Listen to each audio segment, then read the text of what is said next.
దేశ చరిత్రలోనే అత్యంత అసమర్థుడు, ఒక చేతగానివాడు, ఒక పనికిరాని దక్షత లేని పాలకుడు ఇంకొకరు లేరు ఈ దేశంలో అనేది మాత్రం తేలిపోయింది. అట్లాగే ఇంకోటి కూడా తేలిపోయింది.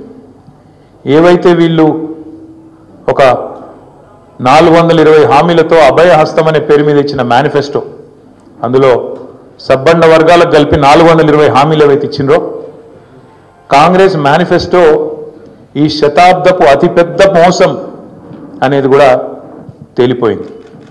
అట్లాగే కేసీఆర్ గారు చిలుకకు చెప్పినట్టు చెప్పిండ్రు తెలంగాణ సమాజానికి. ఢిల్లీ పార్టీలను నమ్మితే 60 ఏళ్ళు గోసపడ్డం, మళ్ళా మోసపోతే ఢిల్లీ పార్టీల చేతుల్లా మళ్ళా గోసపడతాం, మళ్ళా ఆగమైతాం అని చిలుకకు చెప్పినట్టు 100 సభలు మాట్లాడితే ప్రతి సభలో తెలంగాణ సమాజానికి ఒక అన్నగా, ఒక సోదరుడిగా, ఒక తండ్రిగా వారు చెప్పడం జరిగింది. ఆనాడు ఎన్నికల నాడు కేసీఆర్ గారు చెప్పిన ప్రతి మాట, ఢిల్లీ పార్టీలను నమ్మితే ఆగమైతే తెలంగాణ అని చెప్పిన మాట అక్షర సత్యం అని చెప్పి ఇవాళ రుజువు అయింది.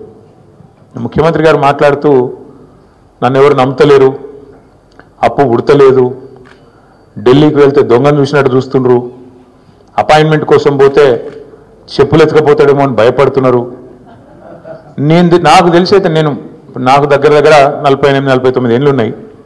నేను కూడా రాజకీయాలను ఒక 35 ఏళ్ళకి వెళ్ళి చిన్నప్పటి నుంచి పేపర్లు చదివే అలవాటు ఉంది, టీవీ చూసే అలవాటు ఉంది, రాజకీయ కుటుంబంలో పుట్టిన కాబట్టి దగ్గర నేను కూడా ఒక 10-15 మంది ముఖ్యమంత్రులు వాళ్ళ నడవడిక, వాళ్ళ మాట తీరువన్నీ చూసినాను.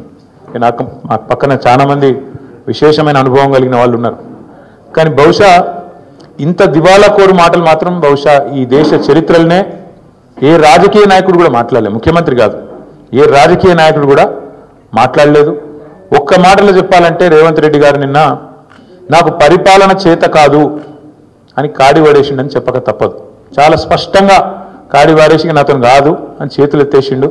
ఇక అయిపోయింది, నాతో కాదని నిన్న స్పష్టంగా చెప్పిండు. కానీ వారితో పాటు ఈ రాష్ట్ర ప్రజలకు కొన్ని వాస్తవాలు చెప్పాలి కాబట్టి, మా బాధ్యత కాబట్టి చెప్పాలనుకుంటా ఉన్నాను. ఎక్కడ పోయినా దొంగలాగా చూస్తున్నారు అంటున్నాడు ముఖ్యమంత్రి. మరి దొంగలెక్క కాకపోతే ఎట్లా చూస్తారు? దొంగలెక్కనే చూస్తారు. నోట్ల కట్టలతో దొరికిపోయిన దొంగను ఖచ్చితంగా దొంగనే అంటారు, దొంగనే చూస్తారు. ఒక విశ్వసనీయత లేని ఓటుకు నోటు దొంగను కాంగ్రెస్ అనే ఒక ఎర్రి పార్టీ గుడ్డిగా నమ్మి సీఎం చేసింది. కానీ ఖచ్చితంగా దేశంలో మిగతా వాళ్ళు మాత్రం నమ్ముతలేరు. మోసగాళ్లను దొంగలే అంటారు ముఖ్యమంత్రి గారు.